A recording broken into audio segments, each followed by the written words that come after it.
The Janata Vimukti Peramuna says that if it is necessary to find out the genuine will of the public, what should be done is to hold the elections for the entire country on the same day. Member of the party's Politburo, parliamentarian Anurukumara Disanayaka, expressed this view at a media briefing convened today. තාණ්ඩුවට අපි අභියෝග කරන්න පුළුවන්. සැබවින්ම අවශ්‍යතාවය තිබෙන්නේ මේ රටේ ජනතාවගේ ජනමතය විමසන්න නම්. We challenge the government if they want to find out the genuine will of the public. It can be achieved only by holding the elections for the entire country on the same day. A result which is fair at least to some extent could be achieved by this. Elections have now turned into election campaigns which alter the opinion of the public. If the government thinks it is necessary to look into the will of the public, it is the North which should be at the top of the agenda. It is the elections in the North which have not yet been conducted which should be given the top priority. But the government has changed their priority because the North is not an appropriate area for them to commence their spread of power from. These elections are not held for the sake of democracy or to address the problems of the people. They are held to spread their power. මැතිවරණ කැඳවන්නේ ප්‍රජාතන්ත්‍රවාදය වෙනුවෙන් නෙවෙයි. මේ මැතිවරණ කැඳවන්නේ ජනතාව මුහුණ දීපින ගැටලු වෙනුවෙන් නෙවෙයි. තමන්ගේ බලව්‍යාපෘතිය වෙනුවෙන්. The General Secretary of the Citizens Front, J. Sri Ranga, says that at a time where numerous views have been expressed regarding the visit of the Indian Defence Advisor Shiv Shankar Menon, suspicions have arisen among the Tamil community. The peer release issued by parliamentarian J. Sri Ranga points out that the Hindu newspaper and the Tamil newspapers have published contradicting news reports regarding the visit of the Defence Advisor. According to J. Sri Ranga, the Hindu newspaper has reported that when journalists posed a question as to whether Menon is satisfied with the procedure used to solve the national problems in Sri Lanka, he stated that India will always come forward for the unity and integrity of Sri Lanka. Quoting the Indian Defence Advisor, the Hindu has reported that India believes in a united Sri Lanka where all groups should be able to live a fulfilling life. The parliamentarian's release says that the Hindu further quoted Menon as saying that it is the Sri Lankan government itself which should find a solution for the national problem. He has further noted that a solution cannot be arrived through Indian influence. The Hindu has also reported that Shiv Shankar Menon said that even though they can support a solution for Sri Lanka's national problem, they are unable to influence the solution. Meanwhile, the release notes that the Tamil National Alliance parliamentarian R. Sambandhan had told a Tamil national newspaper that Menon elaborated that India will not allow further delay in the process of finding a solution and providing a permanent solution to the Tamil community. The release further notes that if Menon discussed the problems of the Tamil community in accordance with the statement made by Sambandhan, disregarding the fact that the government, which received a large sum of money from the Indian government for the Palali airbase, subsequently took over more than 100 acres of land in Sampur, which it granted to the Indian investor, then this statement must be appreciated. The release points out that suspicion has arisen among the Tamil community as to what is causing the delay in the process of finding a solution to the national problem through discussion when both the government and R. Sambandhan have stated that they were satisfied with Menon's visit to the island. In his release, he further states that the Tamil community is questioning as to why the implementation of the Indo-Lanka Accord is being delayed. Now, as we touched on at the start of the bulletin, a tense situation arose between two factions in the Kasideniya area in Poddala, Galle this evening. This was due to a demonstration held against a Buddhist monk who had arrived in the area to deliver a Dhammadeshanaya. A Dhammadeshanaya was to take place at a residence in the Kasideniya area in Poddala, Galle this evening. Banners which had been put up in the area stated that the Venerable Siri Sammantha Bhadrathera was to participate at this Dhammadeshanaya. Nevertheless, since this evening, protesters, including Buddhist monks, had held a demonstration on the road leading to the residence. While a group, including the bhikkhu who was to deliver the Dhammadeshanaya, had then travelled on the road, the protesters had blocked their way. A tense situation had then arisen in the area.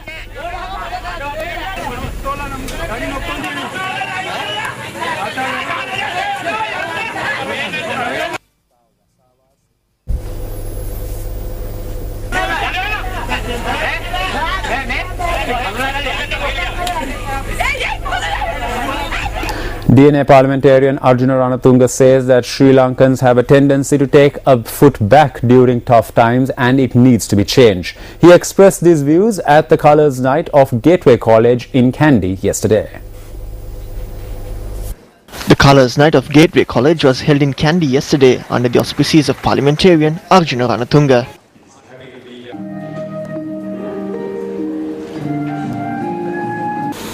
When you feel that it is so difficult to go through, we always wanted to take a foot back and allow the others to go on. And I don't believe in that. That is the reason I wanted to change the cricket concept in our country. Whatever you do, whether it's a sport or studies or dancing or singing, I'm sure that you should be aimed to be the top, not the second.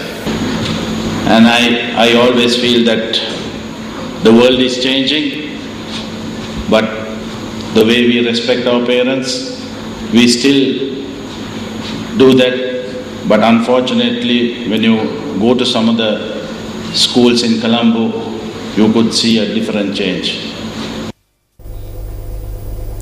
Are you aware that around 40% of the world's population resides in environments conducive for the spread of dengue? And you too are living in such an environment. Taking this into consideration, commencing from today, an entire month, News First will create awareness among you on the spread of dengue. Prevent dengue. Save lives. For Sri Lanka, for our children, for our tomorrow.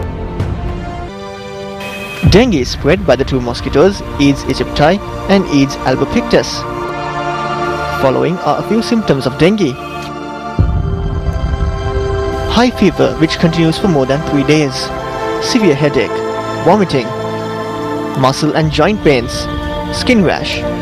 If any of the above symptoms are visible, seek immediate medical attention. Prevent dengue. Save lives. For Sri Lanka, for our children, for our tomorrow. Special baby care unit at the Mahamodara Teaching Hospital in Galle. 3 babies died due to a bacteria infection in March.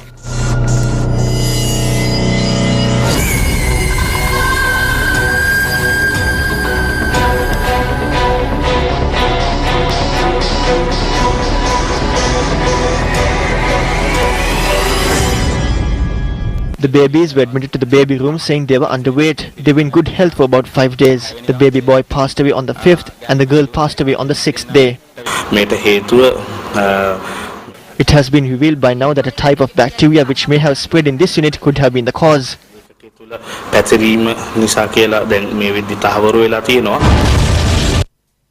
Another child receiving treatment at the special care baby unit dies. Admission of children to the premature baby unit temporarily halted by the Ministry of Health. In about 2 weeks' time, the modernized baby unit will be open and then we can treat children of the entire province. 2 weeks and 6 days have passed since the assurance given by the hospital director. Who would take responsibility for opening the special care baby unit without taking the lives of children lightly?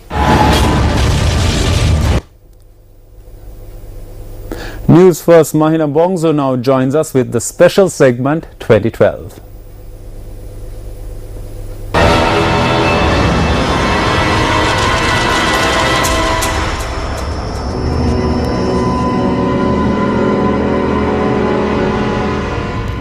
Various scenarios or opinions on the end of the world also deals with the topic of Nibiru. What exactly is Nibiru? Nibiru has been defined as a planet that travels through our solar system once in every 3,600 years. Some say that Nibiru, which orbits in an elliptical manner, travels close to Earth once in every 3,600 years, while some say that it will collide onto Earth. Another view is that if this planet travels close to Earth, its force can affect the balance of planet Earth. It is believed that Nibiru will travel close to Earth or collide onto Earth on the 21st of December 2012, which is also the final day in the Mayan calendar. Planet Nibiru is a planet that was brought to the attention of the world by a man named Zecharia Sitchin in 1976 in a book called The 12th Planet. And in that he used the writings of the ancient Sumerians, but which orbited well beyond any of the other planets in a long... NASA and JPL went looking for it in 1983 and found it, and they called it Planet X. Some people, Wormwood, Marduk, the Great Red Destroyer. It has many different names, but they are all talking about it. It comes very close to the Earth as Experts in the field say if a certain object is closing on to Earth, it would have been recorded by now. දැනට අපි දන්නවා අති නවීන දුරේක්ෂ තියෙනවා අපි infrared ඒ කියන්නේ අදෝරක්ත තිරණ මගින් භාවිතා කරන We have state-of-the-art telescopes. We have telescopes that use infrared rays. NASA has the technology. With that, we can observe if there is such an object or not. If it is to arrive on the 21st of December, it should have been recorded by the IR. ඔය කියන නිබුරු කියන ගහලෝකයේ අපේ ඒ අදෝරක්ත දුරේක්ෂ වලට නිරීක්ෂණය යුතුයි. If that is the case, is Earth still threatened by Nibiru?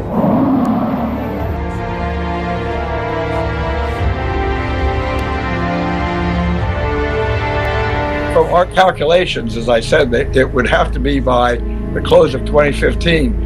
The Russian scientists, or the Russian material that I've read, indicates by the close of 2014. The data that I'm getting from other sources, mostly extraterrestrial alien sources, is that the Earth will be threatened again by a comet swarm around 7 September. Well, planet Nibiru is supposed to be some kind of planet or failed star on the outskirts of our solar system or beyond that some people believe is coming towards Earth. We have no evidence of such a planet. Astronomers have not seen any planet.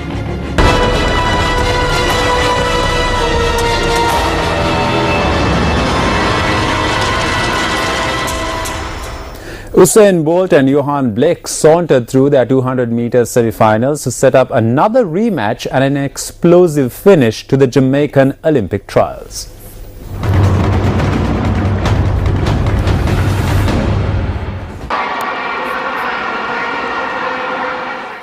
The men's 200-meter final will provide the grand finale to the four-day meeting that could prove even more dramatic than their 100-meter showdown won by Blake, as the two fastest men ever over the distance go head-to-head for the last time before London.